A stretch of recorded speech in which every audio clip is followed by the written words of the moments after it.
Les scientifiques de la NASA prédisent qu'un astéroïde géant entrera dans l'atmosphère terrestre en 2029. Serait-ce la prophétie d'Apocalypse 8? Mon invité a des informations importantes, naturelles et surnaturelles pour expliquer ce qui pourrait être une dissimulation massive des proportions de la fin des temps. Intéressé?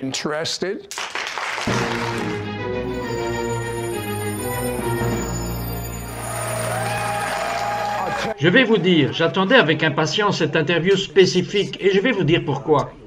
Parce qu'il y a 40 ans, ce monsieur, Tom Horn, est décédé et il a reçu des instructions scellées pour être libéré à une date ultérieure. Existe-t-il un précédent biblique pour ces instructions scellées? En fait, oui, Job 33, le Seigneur parle une fois, oui, 2 fois, mais l'homme ne s'en aperçoit pas. Dans la nuit, dans un rêve, dans le sommeil, sur le lit, alors Dieu scelle en eux les instructions des justes pour détourner l'homme de son dessein et cacher l'orgueil à l'homme. J'en ai interviewé beaucoup qui obtiennent que ces instructions scellées soient publiées à un moment précis. Et la chose qui m'intrigue tant à propos de Tom Horn, c'est le fait que nous l'avons déjà eu dans notre émission et nous avons eu le grand privilège d'être les premiers à sortir le premier de ces instructions scellées. Cela avait à voir avec la démission d'un pape. Brièvement, qu'est-ce que c'était? Oui, alors en 2010, cet événement qui s'est produit quelquefois dans ma vie, je vais me coucher, il est toujours vers 2 heures du matin, et j'ai vu cette image vivante, un son très étrange qui traversait le Vatican. Et puis j'ai vu les ténèbres s'élever au-dessus du Vatican. Et puis, comme ça, j'étais éveillé. Dès que je me suis réveillé, j'ai commencé à écrire ce que j'avais vu, mais à la place, j'ai écrit « Le pape Benoît XVI va démissionner ». Et j'ai même eu la date et l'année où cela va se passer, en avril 2012. Pensiez-vous à cela? Êtes-vous un spécialiste du catholicisme? Était-ce quelque chose sur votre radar? Non, je veux dire, nous faisions des recherches à l'époque sur l'ancienne prophétie des papes, mais il n'y avait rien à propos de la démission du pape Benoît. Donc, nous avons traversé 2012, et j'étais sur votre programme. Tous ces autres médias, et je dis cela va arriver. Il va prendre sa retraite en avril 2012. Et au fait, à quelle fréquence un pape prend-il sa retraite? Eh bien, cela ne s'était jamais produit depuis plus de 600 ans. Et tout le monde, en particulier mes amis catholiques, m'envoyaient des emails et ils disaient « Tom, ils vont ruiner ton ministère. Les papes ne prennent pas leur retraite. Ils meurent en fonction. Tu dois arrêter de dire ça. » Donc la date est venue et c'est passé. Et cela ne s'est pas produit. Mais qu'avez-vous découvert plus tard? Oui, ainsi la date est venue et est passée. Et en février 2013, le Vatican fait cette annonce mondiale majeure. Le pape Benoît XVI s'est retiré de ses fonctions. Le même jour, le média du Vatican, l'Osservatore Romano, a accordé un interview à New York Times. Les gens peuvent rechercher cela sur Google et le lire par eux-mêmes. L'Osservatore Romano a publié un article. Ils en ont également publié un dans le New York Times, dans lequel ils ont fait une révélation. Ils ont dit « Le pape Benoît avait en fait secrètement démissionné à son retour d'un voyage en mars. Il a démissionné en mars. Cela a été accepté par la Curie en avril 2012. Et nous avions accordé ces 2 fois sans même savoir avec certitude ce que cela signifiait, n'est-ce pas? Mais cela avait été, c'était, vous savez, le Vatican a inventé le niveau de la CIA pour vos yeux, seulement pour des trucs de sécurité secrets, n'est-ce pas? Personne nulle part ne pouvait rien savoir à ce sujet. Maintenant, quand il s'est avéré que j'avais raison, mon téléphone a sonné, tout le monde y compris, la CNN. Ils me suppliaient de participer à leur programme. Et vous savez ce qu'ils voulaient savoir? Ils voulaient savoir qui était votre initié au Vatican. J'espère que vous leur avez dit. Oui, je l'ai fait. Sur tous ces médias, je l'ai fait. Ok, je leur ai dit que c'était le Saint-Esprit. Et alors ils étaient vraiment confus. Ok, eh bien, vous aviez une autre instruction scellée. C'était une pure prophétie biblique d'Apocalypse 8. Oui, donc celui-ci a été l'expérience la plus terrifiante que j'ai jamais vécue personnellement. Ce qui me dérange parce que, vous me connaissez, Sid, j'aime être positif. Exact. J'aime parler de choses positives. J'aime être rempli d'espoir. Alors, il y a environ 1 an maintenant, je suis allé me coucher. Même scénario, 2 heures du matin, et tout d'un coup je me suis réveillé dans ce panoramique. Quoi? Presque comme un film qui se joue devant moi, et je suis au milieu. Et ce que j'ai d'abord vu, je pensais voir un dragon de feu géant au fond de l'espace se déplaçant, ondulant comme un serpent, courant vers la terre, puis soudain, mon point de vue a changé, et maintenant j'étais au-dessus de l'objet, et je pouvais voir que ce n'était pas un dragon de feu, mais plutôt un rocher géant de l'espace, un astéroïde, et il tournait alors qu'il se déplaçait dans l'espace, et la lumière du soleil brillait sur lui. Vous savez, les éléments de la pierre, cela donnait seulement l'impression qu'il allait et venait. Maintenant, tout d'un coup, je suis de retour sur Terre. Et maintenant, je suis entouré de dizaines de milliers de personnes. Et nous sommes sur une montagne. Et nous courons pour nos vies. Et partout, les gens crient et supplient Dieu de les délivrer de ce qui vient. Et je me tourne et je regarde par-dessus mon épaule et je peux voir cette montagne de feu, fondamentalement ce rocher géant, entrant dans l'atmosphère, brûlant lorsqu'il traverse l'atmosphère et se brisant lorsqu'il traverse l'atmosphère. Une grande partie frappe l'océan, une grande partie frappe la terre et tout d'un coup, la terre tremble si violemment qu'aucun de nous ne peut se tenir debout. Nous sommes tous renversés, c'était la chose la plus horrible. Je peux entendre ce son terrible comme si la terre craquait littéralement, comme si le manteau de la terre se brisait. Et maintenant, je regarde à nouveau par-dessus mon épaule et ce mur d'eau géant, juste un énorme tsunami, des centaines de pieds de haut, montant au sommet de cette montagne. Et encore une fois, tout le monde essaie de courir. Puis ce qui ressemblait à de grandes mains descendent sous mes bras et me soulèvent dans l'espace. Et maintenant, je regarde la Terre, et voici une partie importante de tout cela. Je ne suis pas un scientifique. Je ne sais pas ce qui se passerait si un astéroïde de cette taille devait frapper la Terre. Mais ce que j'ai vu, j'ai découvert plus tard exactement comment les scientifiques décrivent ce qui transpirerait avec les eaux bouillantes sous ce rocher brûlant géant, l'aérosol sortant de celui-ci entrant dans la haute atmosphère en mouvement, l'activité des ouragans, la deuxième partie frappant la Terre, provoquant le début de l'éruption d'un volcan, remplissant l'atmosphère. Alors ce que vous avez vu, c'est ce qui se passerait réellement. Mais vous n'aviez pas la connaissance de ce qui se passerait réellement d'un point de vue scientifique. Mais vous l'avez quand même vu. Oui, et pour utiliser le jargon de la rue, ça m'a fait flipper. Lorsque j'ai commencé à faire des recherches, ça m'a vraiment fait flipper. Ok, eh bien je vais vous dire la chose qui me frappe encore plus fort. Vous avez entendu un nom. Oui, et quel était le nom? Alors que ça se passait, j'étais terrifié. Tout d'un coup, je me réveille et j'ai failli tomber du lit sur mon visage. Je veux dire, j'avais des frissons partout sur moi. Je n'avais jamais rien vu d'aussi vivant ou terrifiant. J'ai commencé à l'écrire, mais tout d'un coup, c'était comme si une voix, je ne sais pas si c'était juste dans ma tête ou si c'était un son audible dans la pièce, mais c'était comme si une voix me parlait et elle me disait un mot, Apophis. Saviez-vous ce que voulait dire Apophis? Je le savais. Je savais qu'il y avait un ancien dieu égyptien des ténèbres qui portait ce nom. Je ne le savais même pas. Du chaos. Eh bien, parce que j'ai étudié la mythologie. Ok. Mais je n'y connaissais pas grand-chose. N'est-ce pas intéressant? Au début, vous pensiez que c'était un dragon.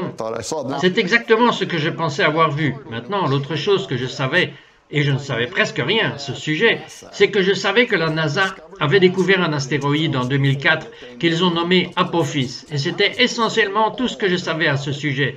Donc, parce que ce que j'ai vu était littéralement un rocher spatial. Lorsque je suis sorti du lit, je suis immédiatement allé et j'ai commencé à faire des recherches. Une chose entraîne à l'autre et m'apprit que cet astéroïde, au début, était sur les radars de la NASA comme étant un objet géocroiseur, un objet proche de la Terre qui, selon eux, avait en 2004 le potentiel d'avoir un impact sur la Terre. Ils croient toujours que c'est possible. Ok, maintenant c'est Apophis, ça m'intéresse. Pourquoi croyez-vous qu'Apophis vient de l'ancienne prophétie sur Wormwood dans le livre de l'Apocalypse? Eh bien, tout d'abord, je crois aux prophéties. Je crois aux prophéties bibliques. Je crois que cet événement va se produire. Je ne savais pas que quand Apocalypse 8 a été écrit, où il est dit « une étoile est tombée du ciel ». Oui, c'est le mot « astère ». Astron est du grec et signifie un astéroïde. Je ne le savais juste pas. C'est aussi beaucoup d'autres choses que j'ai apprises en cours de route. Et en fin de compte, Apophis est un véritable astéroïde. Et voilà ce qu'ils disent. Ils disent que cela ne va probablement pas frapper la Terre en 2029. Alors ils ont changé leur avis un peu. Cela pourrait encore, disent-ils, mais voici ce qu'ils disent. Mais il va s'approcher si près de la Terre qu'il va assommer les satellites qui sont en orbite autour de cette planète. Maintenant, c'est un rocher monstre et j'ai parlé à plusieurs astronomes, y compris un de mes amis qui travaille à la NASA et qui a une habilitation de sécurité supérieure à top secret. Et en plus, le lieutenant-colonel Roger Marginis, qui travaille au Pentagone, m'a mis en contact avec des spécialistes de l'impact.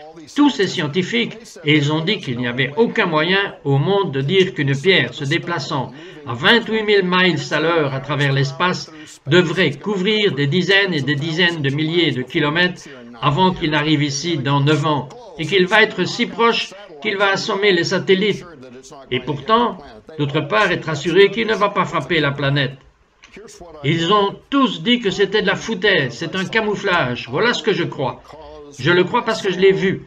Je le crois car ce que j'ai vu et la façon dont cela m'est venu n'a pas encore échoué une seule fois dans ma vie, y compris la démission du pape Benoît contre vents et marées. Il n'est pas encore arrivé une seule fois que cela ne se soit pas déroulé exactement comme je l'ai vu. Donc, je parle d'expérience personnelle. Mais cela a été validé par les faits après coup. Donc, je le crois de tout mon cœur. Je vais vous regarder dans les yeux et vous donner une nouvelle prédiction, comme je l'ai fait quand je vous ai dit que le pape allait démissionner. Et tout le monde a dit que cela n'arriverait jamais. En avril 2029, Apophis va frapper la Terre. Eh bien, je vais vous dire quoi? Tom a de bonnes raisons de croire que cet astéroïde est une dissimulation cosmique de l'ampleur de la fin des temps. Nous revenons tout de suite.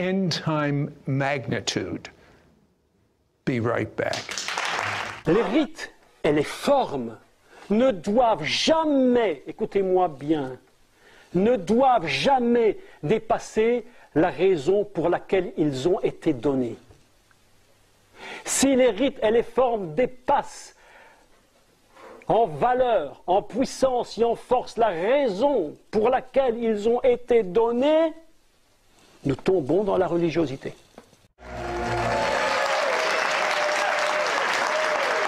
Vous savez ce que vous croyez d'après la vision, vous savez ce que vous croyez de la Bible, Apocalypse 8. Mais si un expert en astronomie regardait Apocalypse 8, vous en avez parlé à l'un d'entre eux. Dites-moi ce qu'ils ont dit.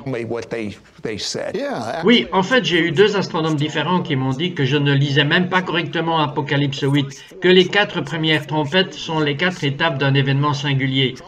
La trompette numéro 1 retentit, et le feu tombe du ciel, et met le feu aux champs et aux arbres. Ce sont les premiers débris qui sont expulsés devant un astéroïde entrant. La trompette numéro 2 sonne, et une pierre géante brûlant comme une lampe tombe dans la mer et anéantit les navires. Et c'est un éclatement d'un astéroïde binaire ou d'un astéroïde géant comme Apophis. La trompette numéro 3 sonne, et c'est celle qui s'appelle en fait Wormwood, qui contamine un tiers des eaux de la Terre et de nombreuses personnes en meurent. Puis la trompette numéro 4 sonne, et un tiers des étoiles et le soleil et la lune sont obscurcis, avec juste le résultat de tout. Et encore une fois, c'est exactement ce que j'ai vu, lorsque je ne comprenais pas ce que je regardais. Tous ces débris montant, se répandant autour de la Terre et bloquant une grande partie de la lumière du soleil. C'est tout un événement singulier à la suite d'une pierre massive entrante, qui est ce qu'est Apophis. Oui, en parlant d'une pierre massive, donnez-moi en fait quelques faits sur sa taille et quelques faits sur Apophis. Oui, il a été découvert à l'Observatoire national de Kitt Peak en 2004. C'est à ce moment-là que la NASA l'a nommé Apophis. Il mesure 370 mètres de large, ou 1200 pieds de large, ou 4 terrains de football de large. Son poids est estimé à 20 millions de tonnes. 20 millions? 20 millions. Il voyage à 28 000 miles à l'heure, et je vous le dis, il va toucher la Terre. Voici ce que disent les scientifiques. Si c'est le cas, et ce sont les experts de la NASA, s'il frappe la Terre, leur cartographie, soit dit en passant, la technologie leur dit que ça va probablement tomber quelque part autour de la frontière du Mexique et de la Californie, donc une zone très densément peuplée. Un autre scientifique de la NASA a déclaré Pensez-y de cette façon. Prenez chaque ogive nucléaire qui se trouve sur Terre aujourd'hui, Chine, Amérique, Russie, tout le monde, mettez-les au même endroit et laissez-les exploser tout en même temps. Et c'est ce qui va se passer quand Apophis frappera la Terre. Mon Dieu! Eh bien, pourquoi dites-vous que c'est une dissimulation massive? Oui, eh bien, donc mon ami à la NASA, c'est lui qui m'a mis sur la piste. Ils ne veulent pas que ces informations soient diffusées plus tôt que prévu. D'ici 2025, les gens pourront regarder dans l'espace et voir cela avec leurs télescopes domestiques. Vous savez, des télescopes assez sophistiqués. 2 ans plus tard, ils pourront regarder dans l'espace et le voir à l'œil nu. À ce moment-là, il va y avoir un chaos de masse et une panique. Donc, en ce moment, ils font des efforts d'atténuation en arrière-plan. Ce dont nous pouvons parler, cela fait partie de la force spatiale de Trump. Essayons de trouver un moyen d'empêcher cela d'avoir un impact sur la Terre. Maintenant, depuis cette vision, depuis que des astronautes et des scientifiques ont décrit ce que vous avez vu, vous regardez les Écritures très différemment. Mais oui, vraiment. Dites-moi une écriture que vous regardez. Oui, comme Luc 21, 25 à 28. Il est dit, « Et il y aura des signes dans le soleil et dans la lune et dans les étoiles. » Et ce mot est astéroïde. Il devrait y avoir des signes dans les astéroïdes et sur la Terre, la détresse des nations. C'est exactement ce que j'ai vu, avec perplexité. Ils ne savent pas quoi faire à ce sujet. Mais pour finir le verset, la mer et le rugissement des vagues, c'est exactement ce que j'ai vu. Les cœurs des hommes sont remplis de peur et regardent après ces choses qui arrivent sur la terre. Et vous avez dit que nous pourrons éventuellement le voir à l'œil nu. C'est tout à fait exact, mais ensuite il est dit, « Mais alors, verront-ils le signe de la venue du Fils de l'homme? Et quand vous verrez ces choses commencer à se réaliser, levez les yeux, levez la tête, car votre rédemption approche. »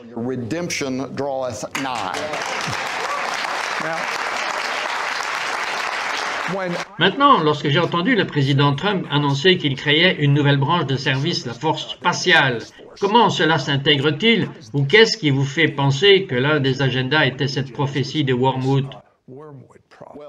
Eh bien, j'ai des amis. Vous avez des amis autour du président. Ils sont croyants aux prophéties et ils ont été à son oreille sur cette question et à propos de Wormwood. Et donc, ça en fait partie. Et certains d'entre eux sont des scientifiques chrétiens qui en parlent. Donc, ça en fait partie. Et au fait, c'est un parapluie géant. Elle a déjà été financée, la nouvelle Space Force. C'est la nouvelle branche de l'armée américaine. Mais si vous regardez les raisons qui la sous-entendent et son financement, presque tout a à voir avec les objets géocroiseurs, les astéroïdes et l'atténuation de ces astéroïdes. Cela s'est mis en place très rapidement. Ils ont été financés très rapidement. Je me demandais pourquoi c'est arrivé si vite. Et au fait, pour ajouter un autre événement, pour ajouter un autre élément à cela, à la cathédrale nationale la semaine dernière, ils viennent d'oindre et de bénir une toute nouvelle version King James. Ils viennent d'oindre et de bénir une toute nouvelle version King James de la Bible. Et l'ordre est que chaque commandant de la force spatiale doit prêter serment en utilisant cette Bible. Donc, Donald Trump et son administration reconnaissent aussi qu'il y a un élément surnaturel autour de cette question.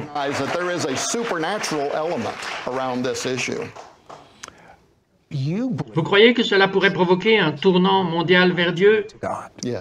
Oui, ce que j'ai vu, c'était des gens partout sur leur visage suppliant Dieu. Vous savez, le Nouveau Testament dit « Certains seront sauvés par la peur ». C'est vrai, haïssant même le vêtement tacheté par la chair. Certaines personnes ne sont pas motivées jusqu'à ce que quelque chose de catastrophique comme celui-ci se produise. Mais l'Église s'est aussi endormie. Pas tout le monde, mais beaucoup. Et cela va être un signal d'alarme pour les gens du monde entier qui se tourneront vers Dieu. Beaucoup de gens dans l'Église, j'imagine que votre ministère, va utiliser cela comme la plus grande opportunité d'évangélisation peut-être dans l'histoire de l'humanité. Cela va être une excellente occasion d'atteindre le plus grand nombre de personnes, car à ce moment-là, tout le monde aura cela en tête. Ils vont tous en parler. Ils vont tous supplier Dieu de les délivrer. Ça va être une belle opportunité. Cela pourrait littéralement être ce qui déclencherait le prochain grand réveil.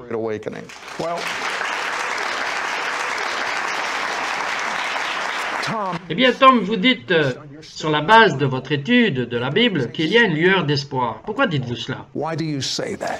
Eh bien, il y a un précédent dans l'Écriture, la grande prophétie de Joël. Vous savez, les grandes armées de sauterelles vont traverser les montagnes. Mais alors, cela se termine par Dieu disant: « Mais si vous vous tournez vers moi de tout votre cœur, de tout votre corps, de votre âme et de votre esprit, et que vous déchirez votre cœur et non vos vêtements, je vous donnerai une bénédiction au lieu d'une malédiction. » Il y a un précédent dans l'Écriture. Dieu envoie Jonas à Ninive pour leur dire: « Dans 40 jours à partir de maintenant, vous les gars, vous serez tous grillés. » Mais qu'ont-ils fait? Depuis le roi jusqu'en bas, ils se sont repentis dans un sac et de la cendre, et Dieu a retardé le jugement. Je veux dire ceci, je n'ai pas vu que cela était retardé. En d'autres termes, je crois que c'est possible. Dieu est Dieu et pas Tom Horn, heureusement, n'est-ce pas? Il est possible que si suffisamment de gens, si le monde se repentait fondamentalement et se tournait vers Dieu, il est possible que le jugement soit retardé. Croyez-vous que cela va arriver?